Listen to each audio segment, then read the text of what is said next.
General Hospital spoilers reveal that the world Carly Spencer thought she knew has collapsed around her in the most gut-wrenching and unimaginable way. For all the betrayals she has survived. All the heartbreaks, power plays, and manipulations she's endured. Nothing has prepared her for the raw devastation of discovering that her own daughter, Jocelyn, has been living a secret life as an undercover agent for the WSB. The very idea seems unreal. But the evidence is irrefutable. Every thread she pulls unravels more lies.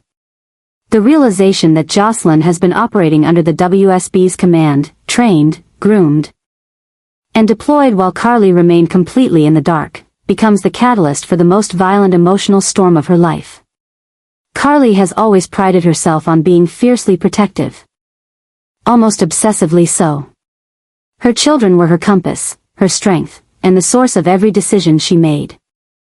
Her relationship with Jocelyn was the one thing she believed she could always count on, unshakable, honest, sacred. But now that bond has been reduced to ashes. Every conversation suddenly takes on new meaning. Every word Joss spoke is now filtered through the lens of deception. Even the moments that once brought joy, their laughter, their late-night heart-to-hearts, the mother-daughter rituals they held so close, are now tainted by the awareness that Jocelyn was never telling her the whole truth. The betrayal doesn't stop with Joss. It spreads like wildfire, consuming every corner of Carly's reality. Jack Brennan, the man who'd charmed his way into her heart, the man she was beginning to trust, was behind it all. He recruited Joss. He trained her. He put her in harm's way and dared to smile at Carly like nothing was wrong. And even worse, he didn't do it alone. Anna Devane, a woman Carly once admired for her strength and leadership, played her part. Dante Falconeri, practically family, stayed silent. They all knew. They all watched her walk blindly through a life constructed on lies. They all nodded and smiled while her daughter risked her life. What stings the most is that this wasn't an impulsive decision. It wasn't a single act of desperation. This was a long-term operation, orchestrated with precision, and intentionally kept from Carly because they all assumed she wouldn't be able to handle it. That assumption burns. The condescension, the manipulation, the utter disregard for her role as a mother, it cuts deeper than any betrayal she's ever known. The obsession that begins to fester within Carly isn't one rooted in revenge, it's born of grief. She's mourning the loss of the version of her life she thought was real. She's grieving a daughter who no longer feels like hers. She's grieving the woman she used to be, the woman who thought she could see through lies. Who thought she was strong enough to protect her children from anything. Now, that woman feels like a stranger. And in her place stands someone furious, broken, and teetering on the edge of collapse. Carly doesn't confront Jocelyn right away. How could she? The words feel too heavy, the betrayal too fresh. Instead, she watches. She replays conversations in her mind. She stalks her own memories. Hunting for the moment it all changed. She stares at photos and wonders when her daughter became a stranger. The silence between them grows thick, almost suffocating. Carly has questions, so many questions, but she doesn't ask them. Not yet. She's too afraid of the answers. The worst part is the imagery. Carly can't stop picturing Joss with a gun. With a wire. On missions. Facing down threats, living in fear, bleeding for a cause Carly never agreed to. Every nightmare a mother could imagine now plays on a loop in her mind. Each scenario more brutal than the last. And Jack, the man who allowed this, who encouraged this, has the audacity to stand before her, pretending he did something noble. Pretending it was for Joss's growth. Pretending Carly should be proud. Carly isn't proud. She's shattered. The rage builds in silence, boiling beneath the surface of her heartbreak. The idea that Joss made this choice in the wake of Dex's death, another blow Carly barely survived, only makes things worse. She sees it all now with horrifying clarity. The trip to Easter Island wasn't about grief. It was WSB training. The late nights weren't college stress, they were briefings. The tension in Joss's eyes wasn't just emotional fatigue, it was the weight of a secret she refused to share. Even worse, Jocelyn isn't remorseful. When Carly finally confronts her, her daughter doesn't collapse in tears. She doesn't apologize. She stands firm. Proud. Cold. Justified. She tells Carly she did what she had to do. That the world needed her. That Dex's death meant something because she chose to honor him through action. Carly listens to this explanation like it's coming from a stranger. Her daughter, the baby she raised. The girl who used to cry in her arms, the young woman she bled for, is now speaking with the calculated detachment of someone trained to suppress truth for the greater good. And Carly loses it. She screams, she sobs, she tears through the Quartermain kitchen like a hurricane. She demands to know how long Joss has been lying. She demands to know why Anna didn't trust her. Why Dante stood by. Why Jack could ever think this was acceptable. And the silence she's met with is deafening. No one answers. No one offers comfort. Everyone hides behind duty and protocol and the ever-useful excuse of national security. Carly doesn't care about national security. She cares about her daughter. And that daughter is gone. The obsession to reclaim control takes hold. Carly becomes consumed with exposing every lie, dragging every secret into the light. She makes calls. She digs through records. She confronts WSB officials with the fury of a mother scorned. And still, the truth she wants most, that her daughter was coerced, tricked, brainwashed, refuses to surface. Because the truth is far worse. Joss wasn't forced. She chose this. And now, Carly is left behind. Her world becomes smaller, colder. Trust, once a currency she traded in freely, becomes scarce. Her relationships with those closest to her begin to rot under the weight of suspicion. Every glance, every quiet conversation, every withheld detail is another betrayal waiting to happen. Even her connection to Michael feels strained. She wonders if he knew, if Willow did. If the entire family watched her dance in ignorance while Joss risked her life for a mission she never signed off on. But there's something else building beneath the grief and rage, purpose. Carly isn't the type to stay broken. She isn't the type to quietly accept what's been done. If Jocelyn made a choice to be a part of the WSB, then so be it, but Carly will expose everyone who helped orchestrate this betrayal. She'll drag Jack's reputation through the mud. She'll ensure Anna faces public scrutiny. She'll make Dante answer for his silence. And most of all, she'll force the world to see that this wasn't noble, it was cruel. In this obsession, Carly finds herself again. Not the trusting version. Not the woman in love. But the warrior. The storm. The mother who will burn down institutions if it means reclaiming her family. And as she begins to plot her next move, the people around her start to realize the truth. This isn't just a reckoning for Jocelyn's lies. This is a war. And Carly is just getting started. The story surrounding Carly is now reaching a boiling point, driven by a seismic shift in trust and betrayal that is reshaping everything she once held sacred. The latest revelations, those involving Jack Brennan, Anna Devane, and Dante Falconeri, aren't just shocking. They're transformative. They represent a new kind of adjustment in Carly's life. One where nothing is as it seems, and the people she thought were closest to her have been hiding a devastating truth. This isn't a single betrayal, it's a coordinated silence.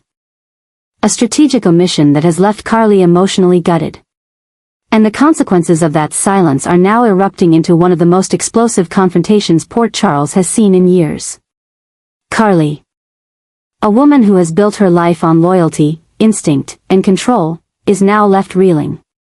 The realization that Brennan, the man she allowed into her heart, was not only using her trust, but actively pulling her daughter into the dangerous web of espionage without her knowledge is staggering. What makes it unbearable, however, is the role Anna and Dante played in all of it.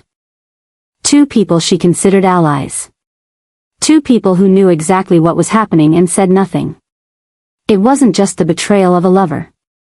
It was a collective act of deception that completely redefined the battlefield Carly now finds herself on. This new adjustment in Carly's world isn't subtle. It is violent in its emotional impact.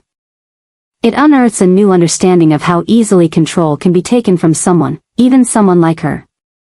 The narrative she believed she was living in, the love story with Brennan, the alliance with Anna, the familial bond with Dante, has been exposed as fiction. In its place stands a reality where secrets were currency, and Carly was the last to know. This shift isn't just about Jocelyn's involvement with the WSB. It's about the depth of exclusion. The conscious choice of those around her to remove her from decisions that directly affect her life and her child.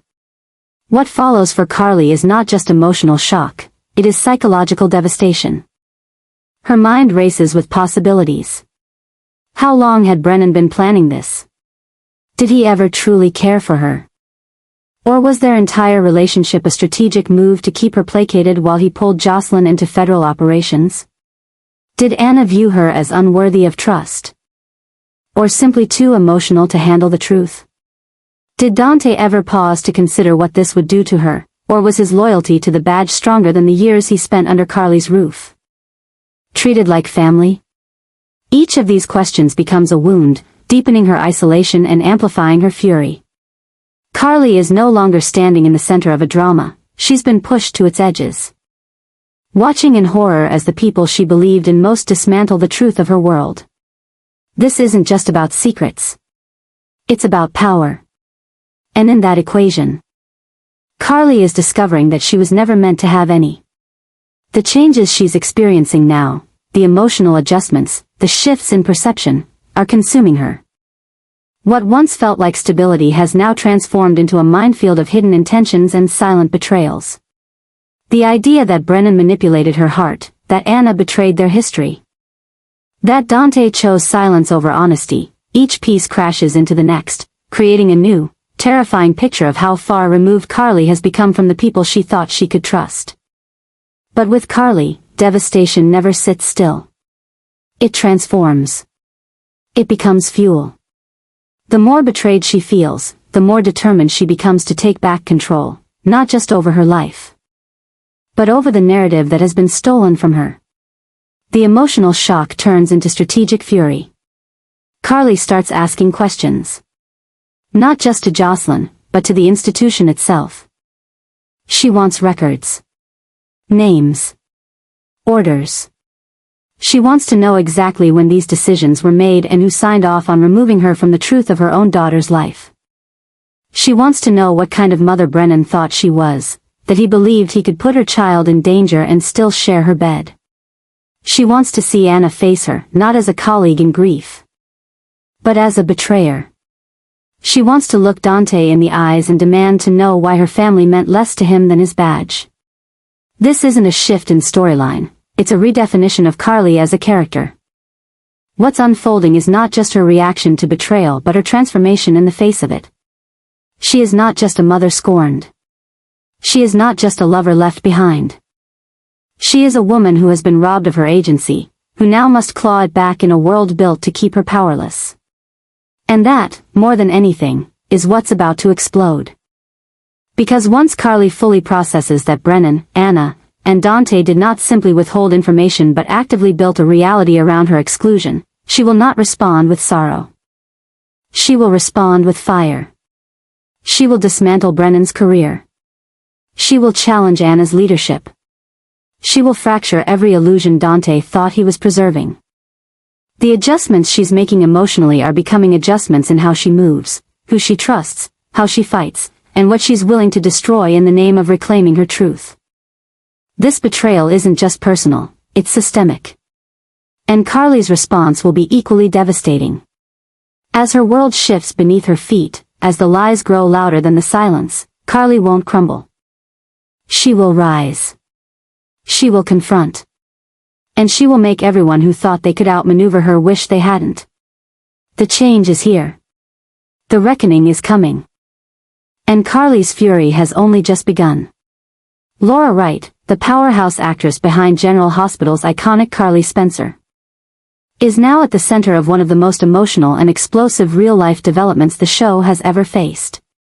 For years, she has been the heartbeat of Port Charles, a woman whose every scream, heartbreak, and fiery confrontation helped define not only her character but the entire tone of the show. Now, as rumors swirl that Laura may be stepping away due to health-related issues, the very foundation of General Hospital feels as if it's starting to crack.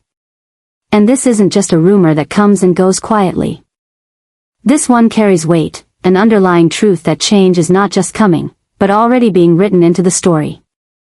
The recent plot developments surrounding Carly have felt increasingly intense and deliberately isolating. One by one, the supports around her have been stripped away. Jack Brennan, the WSB director who wormed his way into her life under the guise of love, is now exposed as a manipulative figure who used her trust to gain access to her daughter, Jocelyn. Anna Devane and Dante Falconeri, two figures who stood beside Carly in times of war and grief, have revealed themselves to be silent co-conspirators, keeping the devastating truth about Joss's involvement with the WSB hidden from Carly, believing, perhaps arrogantly, that she wasn't strong enough to handle it. This is not just plot. This is dismantling. The betrayal Carly feels isn't just dramatic, it's existential. It's the ultimate stripping away of the identity she's worked so hard to build. Carly has always been about control, controlling the narrative, the emotion, the fallout. And now, in this storyline that feels suspiciously like an extended goodbye, we are watching her world collapse in a way that is almost too symmetrical to ignore. It's as if the writers are crafting a final arc that echoes the deepest truths of her character: betrayal, survival, reinvention. Except this time, the survival part may not come in the form fans expect. Behind the scenes, reports suggest Laura Wright is facing health complications that make the demands of daytime filming unsustainable, though the full details remain private. The speculation is that the actress has expressed a desire to step away or take a prolonged hiatus. And the writers, always one step ahead, may have already started weaving that into the fabric of the show. If this is truly the end, whether temporary or permanent, it will not go quietly. What we are witnessing now is the gradual collapse of everything Carly knows. Her daughter is no longer a child she can protect but an agent trained to keep secrets. Her lover is a man who used her. Her friends, her supposed confidants, have proven that their loyalties lie elsewhere. This is not just a personal unraveling, it's an institutional breakdown. Carly is not just losing people, she's losing her place in the structure of Port Charles. It's a masterstroke of emotional storytelling. Rather than write Carly out with a car crash or sudden disappearance, the writers are doing something more painful and more memorable. They're letting her unravel in full view of the audience. They're allowing us to feel every blow, to mourn every betrayal, to grieve the slow fading of a woman who once stood at the center of every storm and now finds herself without anchor or compass. What makes this arc even more potent is the sense that Carly is aware of the unraveling. There's a quiet desperation in her recent scenes, a hesitation in her voice, a fragility in her posture, that feels deeply real.